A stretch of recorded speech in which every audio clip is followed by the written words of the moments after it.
I have the power.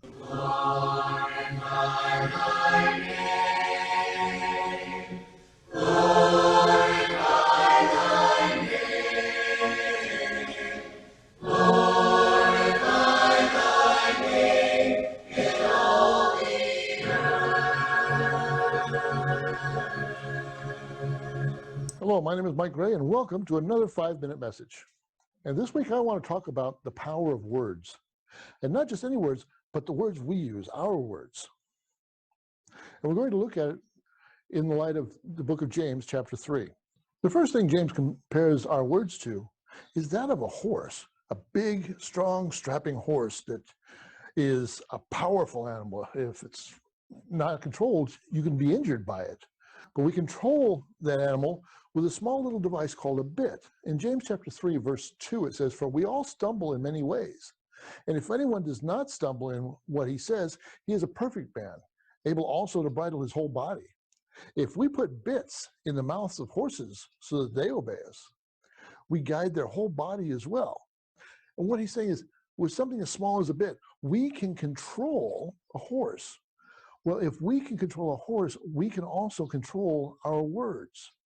But it's going to take some tools that we'll talk about here at the end.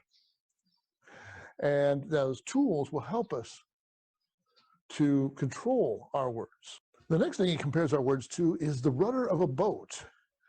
You know, the wind can be really strong. Those ships can be huge, big boats, but they can be controlled by something as small as a rudder. In James chapter 3, verse 4, it says, "Look at the ships also. Though they are so large and are driven by strong winds, they're guided by a very small rudder, wherever the will of the pilot directs." That's our first clue. It's our will. It's where we decide our words to be. It's that little controlling factor that determines where our words go and what our words can do. But see, here's the danger. The next thing he compares our words to is that of fire. In James chapter 3 now, verses 5 and 6. "So also the tongue is a small member, yet it boasts of great things. How great a forest is set ablaze by such a small fire. The tongue is a fire, a world of righteousness. The tongue is set among our members, staining the whole body, setting on fire the entire course of life, and set on fire by hell."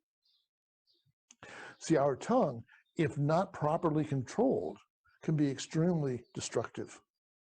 It's up to us to control our words.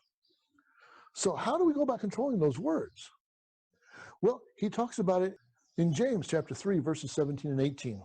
The way he finishes off the chapter is telling us how we can control our words.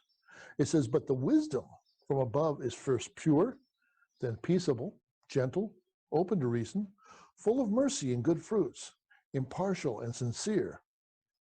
And a harvest of righteousness is sown in peace by those who make peace." You see, the way we can control our words is, it's such a small thing, but it's known as wisdom. Knowing that we thought this process through, that we thought about our words before we spewed them out. And it's that thought control is that bit, that rudder, that can control our words and use them to a beneficial end as opposed to a destructive end. Jesus gives us this one warning about our words that we use. Matthew 12, 35 through 37.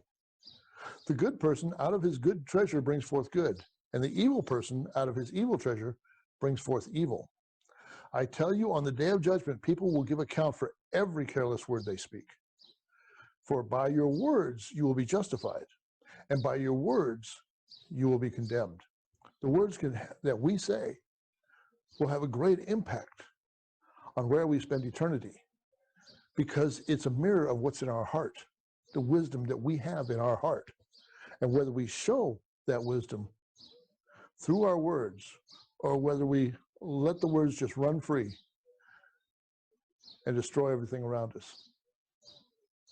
So take thought this week about your words, what we say, how we say them, who we say them to.